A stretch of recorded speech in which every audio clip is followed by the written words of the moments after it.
All right, hi everybody. Welcome to our mini presentation on assistive technology in the inclusive elementary classroom. As we go through, we might be saying AT for assistive tech.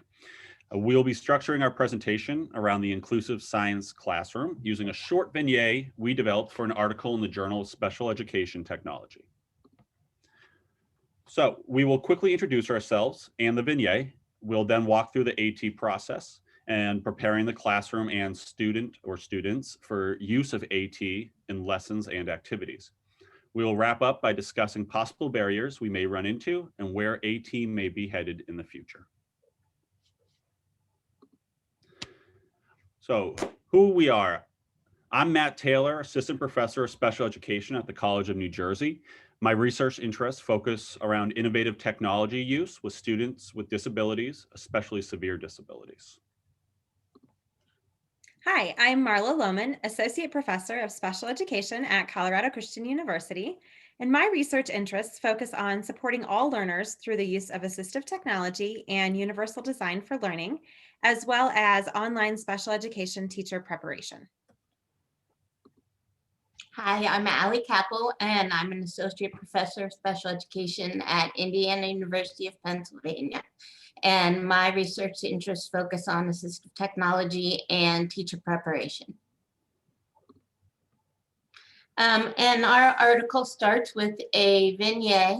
Devon and Susie are second graders in an inclusive science classroom. Mr. Ruiz is their teacher. Devon has autism, and he uses a natural reader for text-to-speech support and Proloquo to go on his iPad. And Susie has a hearing impairment and a speech delay. She uses an FM system for support for her hearing impairment and a picture exchange communication book, or PECS, for support for her speech delay in order to support her expressive communication.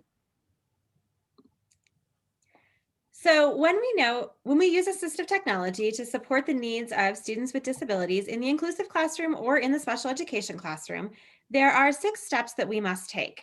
These 6 steps are knowing the student's IEPs, knowing the extent to which the student currently uses AT, considering the lesson learning objectives, explicitly planning how the AT will be used in the lesson, implementing the lesson, and reflecting on the lesson. It is important for all teachers, both special educators and general education teachers, to be familiar with the IEPs of all students in the classroom. Knowing the IEP ensures that we plan appropriate instruction for the student and that we are providing the required accommodations and modifications, such as AT, that are listed in the student's IEP. Despite the fact that teachers are expected to be familiar with the IEP, research tells us that over 2/3 of teachers are unfamiliar with the IEPs of their students, and they look at them less than 1 time per month. It is critical that all teachers know the contents of the IEPs for all students with whom they work.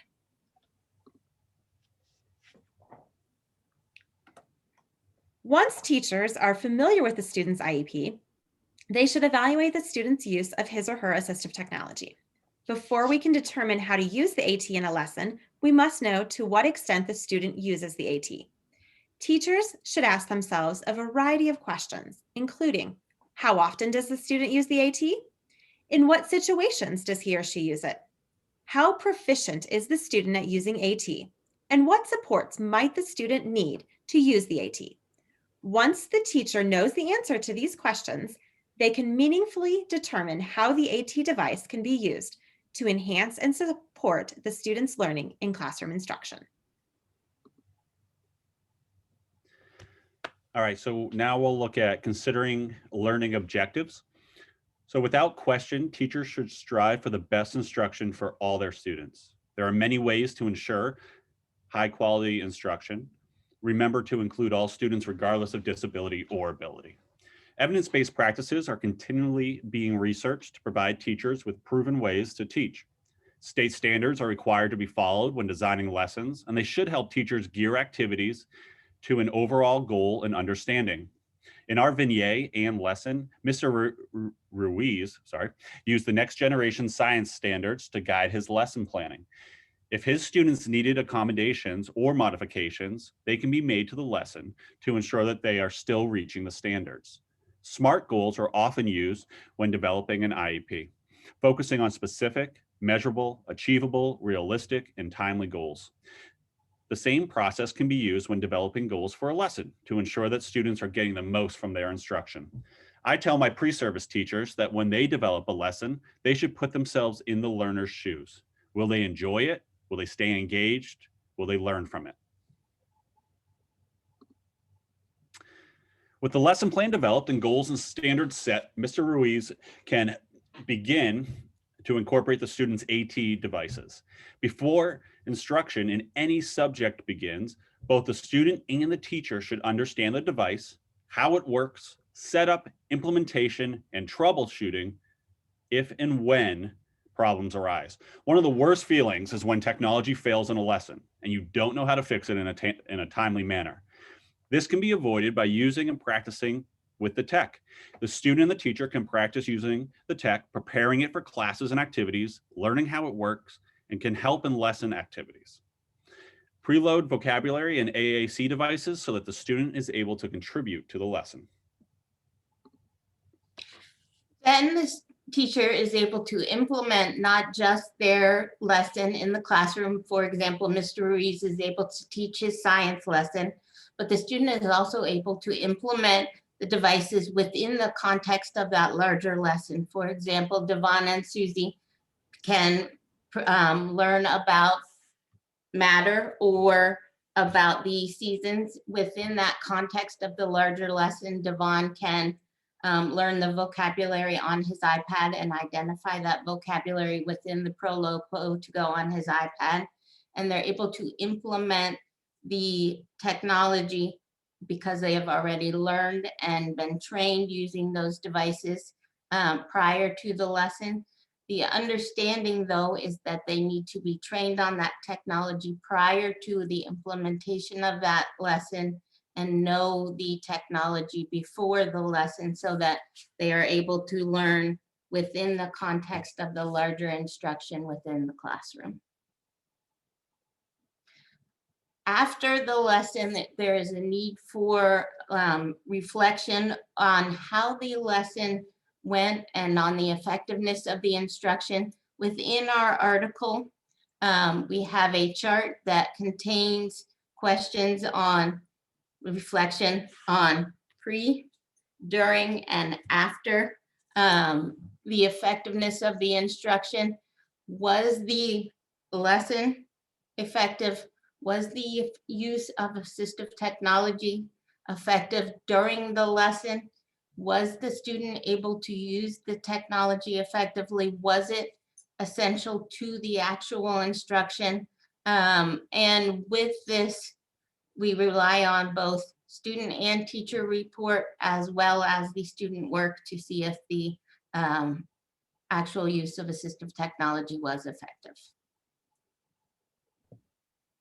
So we know that the use of assistive technology is best practice in special education. And we also know that the consideration of AT is legally mandated under IDEA as a part of the IEP process. However, the use of AT can still prove to be challenging due to a variety of barriers. Firstly, there is often a lack of teacher training on specific assistive technology tools, especially some of the more high-tech or specialized devices. If teachers don't have a working knowledge of how to use the tool, they can't teach students how to use it. Overcoming this barrier is going to require schools and districts to make explicit plans for ensuring that all teachers and all professionals who work with students with disabilities receive the training, initial training and ongoing training that they need to support the students' use of the assistive technology. A second barrier relates to the cost of some AT devices, especially some of the high-tech tools. For schools with limited budgets, it may be challenging or even impossible to acquire some assistive technology devices. In these cases, we suggest seeking grant funding or borrowing devices from an AT lending library while you're determining how to get the funding to purchase the device.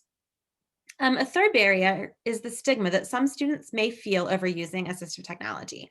Some students don't want to look different from their peers, and the use of assistive technology may make them look different.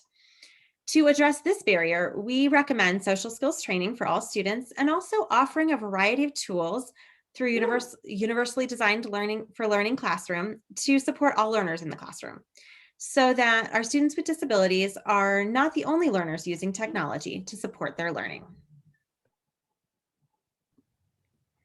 The future of AT is already being formed.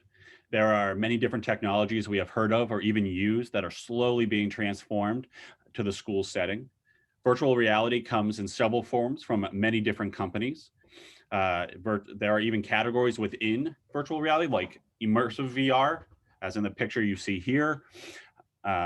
Augmentative reality, think about if you play a game on your phone that you see the background through the screen, like on Pokemon Go. Or mixed reality, if any of you have used a teaching simulator like Immersion or Teach Live. Haptics are the next iteration to be paired with VR, like from the company HaptX. There are gloves that allow the user to touch and feel objects like raindrops or brick walls. AI is used in many forms, and we see it in our smartphones or at our homes, like Siri or Alexa. Studies are in progress to develop AI to work with students in the form of personal avatars presented on tablets, laptops, and perhaps eventually holograms. AT needs to be considered for all students with disabilities, and it's important that teachers understand how to use and troubleshoot the devices their students are using and will eventually use. For more information on this topic, please see our attached article published in JSET. Thanks for listening.